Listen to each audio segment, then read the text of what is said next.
আসসালামু আলাইকুম গাইস, আশা করি ভালো আছো। আলহামদুলিল্লাহ, তোমাদের দোয়াতে আমি ভালো আছি। তো ফিরে আসলাম টেক রিয়াকশন ভিডিওতে, নতুন একটি রিয়াকশন ভিডিও নিয়ে। তো আশা করি ভিডিওটি ভালো লাগবে।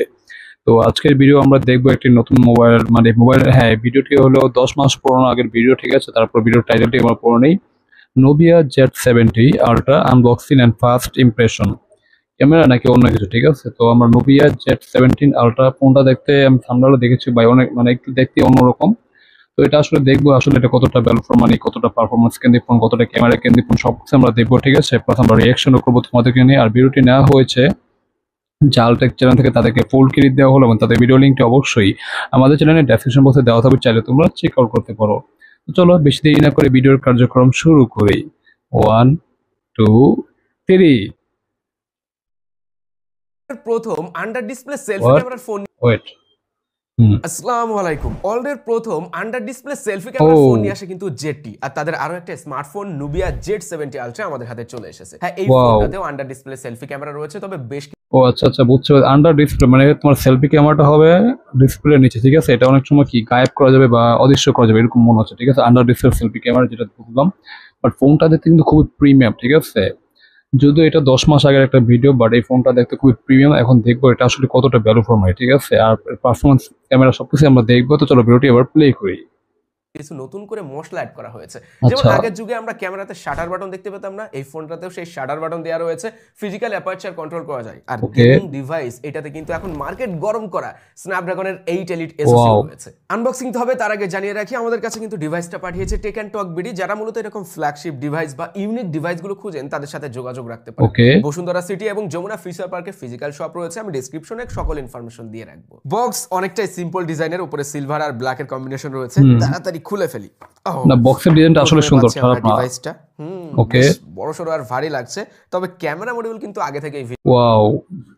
ফোনটা দেখে দেখতে মানে খুবই প্রিমিয়াম লাগছে, ঠিক আছে। দেখো ডিজাইনটা, দেখো ডিজাইনটা খুবই ইউনিক এবং খুবই প্রিমিয়াম, ঠিক আছে। নুবিয়ার ব্র্যান্ডিং করা আছে। আর ফোনটা দেখে মনে হচ্ছে, এটা মনে হচ্ছে এটা আসলে গেমিং ফোন, হ্যাঁ। কারণ স্ন্যাপড্রাগন 8 ঠিক আছে, যেটা একটা পাওয়ারফুল চিপসেট। তো মনে হচ্ছে এটা গেমিং ফোন। তারপরও হয়তো ক্যামেরাতে আমরা হয়তো পারফরমেন্স পেতে পারি, সেটা আমরা অবশ্যই দেখবো। যদি আমার এটা সম্পর্কে কোনো আইডিয়া নেই, তো তোমরা জানলে অবশ্যই কমেন্ট করো। তো চলো ভিডিওটি আবার প্লে করি। ভিজিবল, সেটা তো দেখবো ভিতরে আর কি কি থাকছে। ওকে, এখানে আমরা ছোট একটা ঠোঙা পাচ্ছি, না বেশ বড় সড়ো ঠোঙাটা। ঠোঙার ভিতরে সিম ইজেক্টর পিন, তার ভিতরে কেসটা দেখি কেমন হলো। ও 1 2 3 4 5 ক্যামেরা মডিউলে 5টা জোস। ছিদ্র রয়েছে। মানে কেসটাও দেখতে খুবই প্রিমিয়াম লাগছে, ঠিক আছে। এটা কি soft silicone case, soft silicone case, দেখতে খুবই প্রিমিয়াম। ব্ল্যাক কালার, যেটা আমার কাছে খুবই ভালো লাগে, মানে আমার খুবই ভালো লাগে ব্ল্যাক কালারটা, এই আর কি। তো ভালোই, কেসটা আসলে ভালো, খারাপ না। তো চলো বিউটি প্লে করি। সব সিলিকন কেস, হ্যাঁ বাইরে থেকে দেখতে প্রিমিয়ামই লাগছে। হ্যাঁ সেটাই। তবে বক্সের ভিতরে আমি ছোট আরো দুইটা ঠোঙা দেখতে পাচ্ছি। প্রথমে ভারী ঠোঙাটা খোলা যাক, চলেন। এখানে আমরা পাচ্ছি একটা 80 ওয়াটের টাইপ সি চার্জার, আচ্ছা আচ্ছা, এবং হালকা ঠোঙার ভিতরে রয়েছে এই OnePlus কেবল নাকি? এইটা ও অনেকটাই OnePlus এর কালারে হ্যাঁ, দেওয়া হয়েছে, যেটাও কিনা টাইপ সি টু সি। প্রথমে ভেবেছিলাম এটা একেবারে ছোটখাটো হালকা ডিভাইস হবে না। ওয়াও, ক্যামেরা মডিউলটা দেখেন কত সুন্দর। আসলে অনেকটা জায়গা জুড়ে ক্যামেরা মডিউল রয়েছে, আর এই পার্টটা অনেকটা হেভি লাগছে। 228 gram weight, but front oh my god, 228 gram, মানে হিউজ বাড়ি। মানে বেসিক্যালি যেসব ফোনগুলো একটু বেশি বাল্কি টাইপের হয় বা বেশি ভারী হয়, সেগুলো 212 বা 220 এরকম হয়, বাট এটা 228 গ্রাম, ঠিক আছে, অনেক ভারী। বাট ফোনটা দেখতে আসলে প্রিমিয়াম, ঠিক আছে। ফোনটা আসলে ভালো লাগছে দেখতে, আর পারফরমেন্স মনে হচ্ছে ভালোই হবে, কারণ এটা মনে হচ্ছে প্রিমিয়াম ফ্ল্যাগশিপ ফোন। তো চলো বিউটি প্লে করি। অনেকটা হেভি, 8.6 mm থিকনেস, হুম, পাতলা ডিভাইস একেবারেই না, বেশ বড় সড়ো ভাই। হাতে নিতে মনে হচ্ছে একটা বাটখারা রাখছে ছোটখাটো। আচ্ছা, যাই হোক, এর যে এজগুলো না বেশ কার্ভ করা হয়েছে, যে কারণে হাতে নিতে ওই শার্প ফিলটা কিন্তু পাচ্ছে না, প্রিমিয়াম একটা ফিল পাচ্ছে হাতের ভিতরে। এই ফোনের ডিসপ্লে প্যানেল নিয়ে কথা আগে বলতেই হয়, কেননা ভাই আন্ডার ডিসপ্লে সেলফি ক্যামেরার ব্যাপারটার সাথে ন্যারো চিন বেজেল ফোনটাকে অনেক বেশি সুন্দর করছে ফ্রন্ট সাইড থেকে। ভাই ডিসপ্লেটা দেখো ভাই, ডিসপ্লেটা ভাই এক কথায় অসাধারণ ভাই, ঠিক আছে। এটা আন্ডার ডিসপ্লে তোমার কি মানে সেলফি ক্যামেরা, যেটা তোমার ক্যামেরাটা কি মানে ছবি তোলার সময় ওটা অটোমেটিক বেশি উঠবে, আবার যখন তুমি কাজ করবে তখন ক্যামেরাটা কি তোমার অটোমেটিক কি গায়েব হয়ে যাবে বা অদৃশ্য হয়ে যাবে, ঠিক আছে। তো এই কারণে ডিসপ্লেটা দেখো মানে খুবই প্রিমিয়াম লাগছে, এবং চিন বেজেল বা হিউজ লেভেলের ন্যানো, সিমেট্রিক্যাল ন্যানো, ঠিক আছে, ন্যানো চিন বেজেল, যেটা একটা ইমপ্রেসিভ। আর এই কারণে ডিসপ্লেটা খুবই মানে আমার কাছে খুবই ভালো লাগছে, ঠিক আছে। তো ডিসপ্লেটা কালার রিপ্রোডাকশনটা মোটামুটি ভালোই, খারাপ না, আসলেই ভালো, বেশি খারাপ লাগছে না। তো এটা দেখতে হবে এটা আসলে কি ডিসপ্লে। চলো বিউটি প্লে করি। সামনে থেকে দেখলে ফুল ভিউ একটা এক্সপেরিয়েন্স পাওয়া না যায়, কালার ভিউ অনেক ভালো, সুন্দর বললেই চলে। সেই সাথে এই যে আন্ডার ডিসপ্লে ক্যামেরাটা রয়েছে সেটা বিভিন্ন অ্যাঙ্গেল থেকে দেখলেও বোঝা যায় না যে নিচে কোনো ক্যামেরা। আচ্ছা আচ্ছা ঠিক আছে। গেমিং ফোন পোর্টস বাটন অনেক অনেক দেওয়া হয়েছে, যেমন লেফট সাইডে আমরা স্লাইডার সুইচ দেখতে পাচ্ছি, যেটা OnePlus বা আইফোনে ছিল এর আগে, এখন আইফোন অ্যাকশন বাটন হয়ে গেছে। এবং এই স্লাইডার সুইচটা দেখলাম বেশ কিছু মাল্টিফাংশনাল কাজে ব্যবহার করা যায়। চাইলে ক্যামেরা অন করার জন্য ব্যবহার করা যেতে পারে, সাইলেন্ট মোডেও রাখার জন্য, এবং সেই সাথে দেখলাম ফ্ল্যাশ লাইটও জ্বালানো যায়, মানে একদমই সহজেই ফ্ল্যাশ লাইট অন করা যাবে। এবং রাইট সাইডে যে পাওয়ার বাটনটা রয়েছে সেটা কিন্তু আবার রেড কালারের। 2016 কি 17 সালে আমি সনির একটা ফোন ব্যবহার করতাম, M35 সম্ভবত মডেলের নাম। সেটাতে যেমন ক্যামেরা শাটার বাটন ছিল না, এই সেই ক্যামেরা শাটার বাটনটা মনে হচ্ছে ফিরে এসেছে আমার হাতে। ইটস ফিল লাইক আমি সেই আগের ফোনটাই ব্যবহার করছি। এবং এই শাটার বাটনটা দুইভাবে কাজ করে, হালকা প্রেস করলে ফোকাস হবে, এবং দেন আপনি যদি প্রেস করেন ফুল প্রেস করলে ছবি তোলা যাবে, ভিডিও রেকর্ড করা যাবে। আর প্রথমত হোম পেজে থাকলে শাটার বাটন প্রেস করে ধরলে আবার ক্যামেরাটা ওপেন হয়, কুইক ওপেন করার জন্য এটা কিন্তু বেশ কাজে আসবে। এবং আমি দেখলাম হ্যাঁ এটা বেশ রেসপন্সিভ, ভালোই ছবি টবি তোলা যাচ্ছে। স্মার্টফোনে ফিজিক্যাল অ্যাপারচার কন্ট্রোল, এটা আমার কাছে মনে হয় না রিয়েল লাইফে খুব একটা কাজে আসবে। এখন যেহেতু আমরা পোর্ট্রেট মোডে চলে গেছি, পোর্ট্রেট মোডে ছবি টবি তুলে উড়াই দিচ্ছে। যাক হ্যাঁ এটাতে আছে ফিজিক্যাল অ্যাপারচার, এবং যেটা কন্ট্রোল করা যায় শুধুমাত্র প্রো মোডে। নর্মাল ফটো তোলা বা পোর্ট্রেট মোডে ফিজিক্যাল অ্যাপারচারটা কোনো কাজে আসে না। প্রো মোডে দেখলাম 9 স্টপসে কন্ট্রোল করা যায়, 1.59 থেকে শুরু হয় এবং 4 পর্যন্ত যাইতে পারে। যাই হোক হ্যাঁ ফিজিক্যাল অ্যাপারচারের যে ব্লেডগুলো আছে না, ওইগুলো আবার দেখতে বেশ দারুণ লাগছিল, যখন ছোট বড় হয় একটা ইউনিক ভাব আছে এর ভিতরে। মেইন পয়েন্টগুলো বলতে যে ভুলেই গেছিলাম, এই ফোনের কিন্তু বডি ফ্রেম মেটালের, পিছনের দিকে গ্লাস এবং ফ্রন্টেও গ্লাস প্রোটেকশন রয়েছে, আর IP68 এবং 69 এর রেটিংও কিন্তু রয়েছে, তাই বেশ IP16 এর রেটিং পাচ্ছে, যেটা আসলে ভালো। আর বডি ফ্রেমটা পুরো মেটাল বডি, ঠিক আছে, মেটাল অ্যালুমিনিয়াম, তো মেটাল হিসেবে আসলে খুবই ভালো। আর পিছনের সাইডে তো পুরো গ্লাস, যেটা আসলে মানে প্রিমিয়াম একটা ফোন, ঠিক আছে, যেটা বোঝা যাচ্ছে এটা হিউজ দামি ফোন। তো ফোনটা আসলে ফ্ল্যাগশিপ। আর ক্যামেরা যে ডিজাইনটা আসলে সুন্দর। আর এর মধ্যে যে ক্যামেরা যে তোমার কি বলে মানে ওই ব্লেডগুলো, ঠিক আছে, মানে এক এক সময় ছোট থেকে বড় হয়, বড় থেকে ছোট হয় যে ইগুলো, ঠিক আছে, ওটা দেখতে আসলে খুবই প্রিমিয়াম লাগে, ঠিক আছে। তো চলো বিউটি প্লে করি। ভালো রকম পানিতেও ভেজানো যাবে ফোনটা। স্মার্টফোন মার্কেটে একেবারে টপ কোয়ালিটি ডিসপ্লে প্যানেল রয়েছে এই ফোনটাই, সেটা বললে ভুল হবে না, কারণ সেই ডিসপ্লে প্যানেলটা আবার কাজেও লাগানো হয়েছে ন্যারো চিন বেজেল এবং আন্ডার ডিসপ্লে সেলফি ক্যামেরা দিয়ে।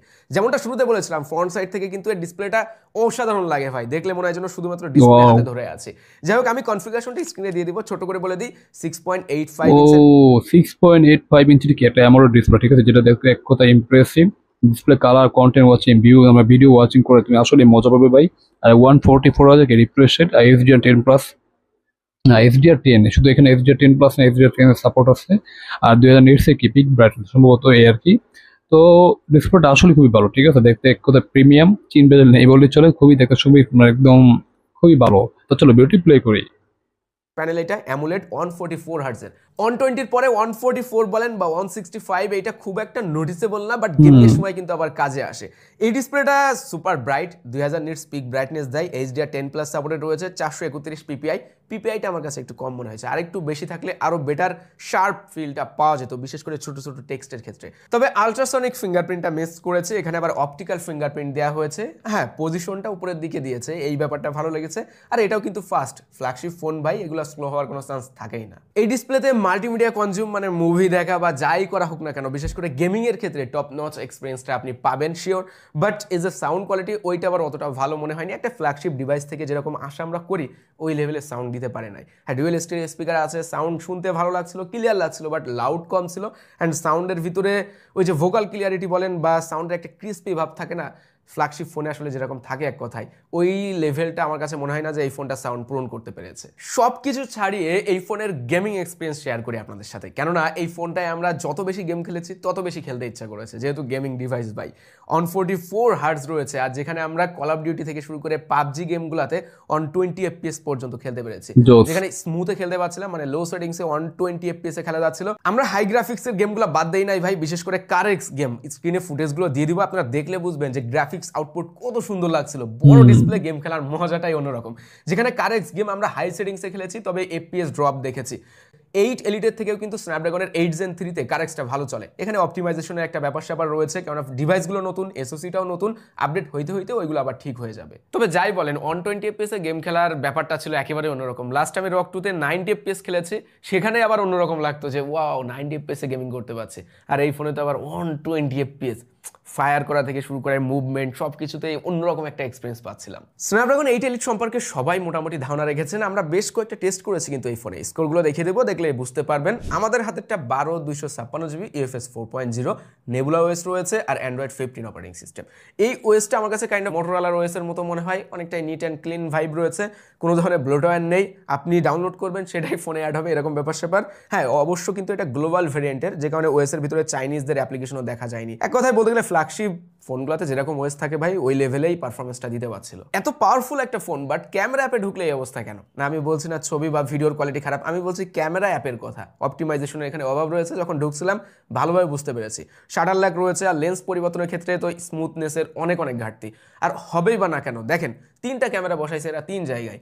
এটা ওয়াইড অ্যাঙ্গেল, এখানে বসাইছে তার নিচে টেলিফটো, এই কর্নারে আবার বসানো হয়েছে ওয়াইড অ্যাঙ্গেল। আর এই জন্যই আমি যখন লেন্সগুলো পরিবর্তন করছিলাম ফ্রেমটা একবার এদিকে তো একবার উপরে একবার নিচে, মানে আপনি ঠিকভাবে ফ্রেম ধরে রাখতে পারবেন না যখন বিশেষ করে জুম ইন জুম আউট করবেন। এমনকি আর ভিডিওতে আরও একটা প্রবলেম দেখলাম, লেন্স পরিবর্তন হয় না যখন 60 fps শ্যুট করা হয়। মেইনলি আমরা সবসময় 4K 60 fps বা 4K 30 fps অনেকে শ্যুট করে থাকি। সো আপনি যখন 4K 60 fps দিয়ে শ্যুট করবেন তখন কোনো লেন্সে পরিবর্তন করতে পারবেন না। ভিডিও যখন চলবে আপনাকে কি করতে হবে, ভিডিও কেটে দিয়ে আরেকটা লেন্সে এসে তারপরে ভিডিও শ্যুট করতে হবে। হ্যাঁ 30 fps 4K তে তখন কিন্তু লেন্স পরিবর্তন হচ্ছিল। এই ফোনে যে 3টা ক্যামেরা রয়েছে তার ভিতরে মেইন ক্যামেরা মানে ওয়াইড অ্যাঙ্গেলে থাকছে 50 মেগাপিক্সেল ওয়াইস, আর এটা সনি সেন্সর দেওয়া হয়েছে। আর টেলিফটো থাকছে 64 মেগাপিক্সেলের, যেখানে 2.7x টেলিফটো মানে অপটিক্যাল জুম হবে। আর একটা থাকছে ওয়াইড অ্যাঙ্গেল যেখানেও রয়েছে 50 মেগাপিক্সেল। ঝকঝকা চকচকা ছবি তুলতে পারবেন, তবে আপনার মাথায় রাখতে হবে ছবি তোলার সময় যে আপনি কোনো ক্যামেরা ফোন হাতে নেন নাই, এটা হলো গেমিং ডিভাইস। আপনি যদি এই রেঞ্জের ভিতরে কোনো ক্যামেরা ডিভাইসের সাথে এটা তুলনা করেন তাহলে এর ক্যামেরা কিন্তু পিছিয়ে থাকবে। তারপরেও একটা ফ্ল্যাগশিপ ফোনে যেরকম ছবি দিতে পারে ওই রকমই মোটামুটি বলা যায় ছবির কোয়ালিটি পাচ্ছিলাম। পোর্ট্রেট মোড ভালো ছিল, এইচ ডিরেক্ট ভালোই করতে পেরেছে, দিনে বা রাত্রে বেশ ভালো ক্লিয়ার অ্যান্ড শার্প ছবি তুলতে পেরেছে। না ছবিগুলো যদি বলি, ছবিগুলো আমার কাছে খুবই ভালো লাগছে, ঠিক আছে আমি একটু পজ করলাম এখানে, কিন্তু ছবিগুলো দেখো মানে আমার কাছে ডিজিটাল শার্পনেসে বেশিটা ঘাটতি নেই বলছিল। মানে আমরা যেরকম অ্যাজ ইউজুয়াল ছবিগুলো পছন্দ করি, ঠিক আছে এখানে তোমার ছবিগুলো ওরকমই প্রোভাইড করতে পারছে, মানে ওরকমই তারা দিচ্ছে এই আর কি। তো ছবিগুলো আমার কাছে ভালো লাগছে, খারাপ না। তো চলো ভিডিওটি প্লে করি। বিশেষ করে টেলিফটো জুম লেন্সেও ভালো ছবি তোলা যাচ্ছিল। শর্ট টাইমে ছবিগুলোতে যতটুকু আমরা দেখেছি ব্লুটোন বেশি পুশ করে, মানে ব্লুইশ কালার দেয় অনেকটাই, এবং রোদ ভালো পেলে বা লাইট ভালো পেলে সেই সময় ইমেজের ভিতরে কালার আরো বেশি ফুটিয়ে তুলে। ওভার স্যাচুরেটেড একটু মনে হচ্ছিল, রেডি টু আপলোড এরকম ইমেজ পাবেন এর ক্যামেরা। সেটাই 16 মেগাপিক্সেল সেলফি ক্যামেরা আছে, অনেকটাই বলা যায় যে আপনি 15-20 হাজার টাকা রেঞ্জের ফোনগুলোতে যেরকম ক্যামেরা পাবেন ওই রকম। ওই আন্ডার ডিসপ্লে থাকার কারণে ব্যাপারটা ঘটেছে। রাত্রে একটা ভিডিও শুট করছি, আমি জানি না এডিটর ভিডিওটা দিবে কিনা, বাট দেখলে বুঝতে পারবেন কি বাজে একটা অবস্থা হয়ে গেছে। রাত্রে যে লাইট থাকে রিফ্লেকশন থাকে ওইগুলোতে সব পিক্সেল বোঝা যায়, যেহেতু ডিসপ্লে নিচে ক্যামেরা, ডিসপ্লের উপরে তো পিক্সেল আছে ওই জায়গাগুলোতে। সো অতটা অ্যাডভান্স হয় না এক কথায় আন্ডার ডিসপ্লের ব্যাপারটা, যে কারণে ওই ব্যাপারগুলো বেশ ভালোভাবে নোটিস করা যাচ্ছিল। ছবির মান ভালো ছিল না, এমনকি ছবিগুলো যখন তোলা হচ্ছিল এটা সেলফি ক্যামেরা ছবি ভাই, সেলফি ক্যামেরার ছবিগুলো আসলে ভাই কোয়ালিটি খুবই বাজে। মানে একটা ফ্ল্যাগশিপ ডিভাইসে যেরকম ছবি হওয়া দরকার, দেখো ছবির কোয়ালিটি খুবই বাজে। লাইটিং মানে তুমি তোমার সামনে যদি কোনো লাইট থাকে সেটা লাইটের যে কন্ডিশন বা লাইটের যে আলো রিফ্লেকশন এগুলো তারা ঠিকভাবে কি ব্যালেন্স করতে পারছে না, ঠিক আছে, যেটা একটা আসলে সমস্যা। আর ছবির কোয়ালিটি খুবই বাজে, খুবই মানে 16 মেগাপিক্সেলের একটা ক্যামেরা, যেটা আসলে একটা কি বলে ডাউনগ্রেড বলা যায়, ঠিক আছে এই আর কি। তো তোমাদের তো ভিডিওটি আবার প্লে করি। আফটার প্রসেসিং সেই ছবিগুলোর ভিতরে যে এআই এর মাধ্যমে শার্পনেস বাড়ানো হয়েছে বা ডিটেল তৈরি করা হচ্ছে সেগুলোও বোঝা যাচ্ছিল। সেটাই ছবির মতো বেশি একটা ভালো না। আর ভিডিওতে কি বলবো ভাই, 1080p 30 fps এ ভিডিও শুট করা যায়। আচ্ছা তাই ভালো ছিল না ভিডিওর মানও। এর ক্যামেরা নিয়ে শর্ট টাইমে আসলে ওইভাবে ডিটেলে বলা সম্ভব না, মানে রেয়ার ক্যামেরার কথা বলছি, আমি ফ্রন্টের কথা বলছি না। রেয়ার ক্যামেরাতে ডিটেলে অনেক কিছু বলা যেত ক্যামেরা নিয়ে, বাট এটা আসলে ফুল রিভিউ না, যে কারণে ওই ব্যাপারগুলো খুব একটা ভালোভাবে তুলে ধরতে পারলাম না। লেটেস্ট ওয়াইফাই 7 দেওয়া রয়েছে ফোনটিতে, যাদের বাসায় ওয়াইফাই 7 ডিভাইস আছে বা ওয়াইফাই 7 সাপোর্টেড রাউটার রয়েছে তাদের ক্ষেত্রে কিন্তু ওই লেভেলের এক্সপেরিয়েন্সটা পাবেন। তাছাড়া আপনি মানে বাকিরা নর্মালি ব্যবহার করেন যেরকম ওইরকম এক্সপেরিয়েন্স পাওয়া যাবে। ব্লুটুথ 5.4 রয়েছে, এনএফসিও থাকছে, তবে ওয়্যারলেস চার্জিং সুবিধা থাকছে না। কেন দেয় না? ইনফিনিক্সের মতো ফোন 20-22 হাজার টাকা রেঞ্জে দিয়ে দিচ্ছে, আর এই ফোনে মানতে পারলাম না। এখন ফ্ল্যাগশিপ যে ফোনগুলো বের হচ্ছে বিশেষ করে 8 এলিট দিয়ে সবগুলাতে কিন্তু 6000 mAh প্লাস ব্যাটারি দেওয়া হচ্ছে। এটা তো 6150 mAh দেওয়া রয়েছে ব্যাটারি এবং 80 ওয়াটের চার্জ। ভাই ব্যাটারিটা মনে হচ্ছে খুবই কম, 6100। মানে এটা যদি একটা ফ্ল্যাগশিপ ফোন তো ওই হিসেবে ব্যাটারি দেওয়া উচিত ছিল 7 থেকে 8000, ঠিক আছে। বর্তমান 15-20 হাজার বা 30 হাজার টাকার ফোনের মধ্যে কি আমরা 15,000 mAh এর ব্যাটারি পাবো, ঠিক আছে। মানে রিয়েলমি একটা ফোনে 15,000 mAh এর ব্যাটারি, তো ওই হিসেব করলে এটা অনেকটাই কম হয়ে গেছে। মানে যেখানে অ্যাটলিস্ট 7000 mAh দিলে আসলে ভালো হতো, বা 7,500 দিলে আসলে কি স্ট্যান্ডার্ড হতো, ঠিক আছে, যেটা তারা অনেক কম দিয়েছে। তো তোমরা কি একমত অবশ্যই কমেন্ট করে জানাতে। চলো ভিডিওটি প্লে করি। চার্জার তো রয়েছে, যেটা ওয়্যার্ড চার্জারটা চার্জার, হ্যাঁ বড়। 80 ওয়াট দিয়ে খুব দ্রুতই চার্জ করা যায় ফোনটা। এখন এই ফোনটা মেইনলি ভাই আমার কাছে ওই চারকোনা শেপের জন্য একটু ভালো লাগে, আমার ওই গোলগাল শেপ ভালো লাগে না কেন জানি, আবার দামি ফোনগুলো বেশি গোলগাল হয়, আইফোন গোলগাল তো। যাই হোক, ডিসপ্লের জন্য ফোনটা ভালো, গেমিং ডিভাইস যারা এরকম একটা ডিভাইস খুঁজছেন, যাদের পছন্দ আসলে এই ডিভাইসটা কিনবেন, তারা কিন্তু অবশ্যই টেক অ্যান্ড টক বিডির সাথে যোগাযোগ রাখেন। তাদের কাছে দেখা যাচ্ছে লেটেস্ট প্রাইস, মানে একেবারে বেস্ট প্রাইসে আপনারা পেতে পারেন, এবং যেহেতু ফ্ল্যাগশিপ ফোনগুলো তাদের কাছে সবসময় অ্যাভেলেবেল থাকে, তো সেই ক্ষেত্রে দেখা যাচ্ছে আপনি দ্রুত তাদের কাছ থেকে ফোনগুলো কিনতে পারবেন। তো এই তো ছিল আজকের ভিডিও, সবাই ভালো থাকবেন, আল্লাহ হাফেজ। তো যাই হোক গাইস, ভিডিওটি এখানে শেষ হলো, ঠিক আছে। তো এটা ছিল নোবিয়া Z70 আলট্রা, ঠিক আছে। এটার দামটা সে বললো না, দামটা ভাই দেখি, দামটা দেখা আছে কিনা, ওয়েট একটু দেখে নিই, আমরা একটু দেখি দামটা আছে কিনা। না, দামটা মনে হচ্ছে দেওয়া নেই, ঠিক আছে গাইস, দামটা দেওয়া নেই। হ্যাঁ, এটা দামটা কেমন সেটা আমি জানি না গাইস, তোমরা জানলে অবশ্যই কমেন্ট করো, ঠিক আছে। তো এটা নোবিয়া Z1070, ঠিক আছে। এটা কত টাকা, মানে কি প্রাইসের মধ্যে এসেছে তোমরা জানলে অবশ্যই কমেন্ট করো।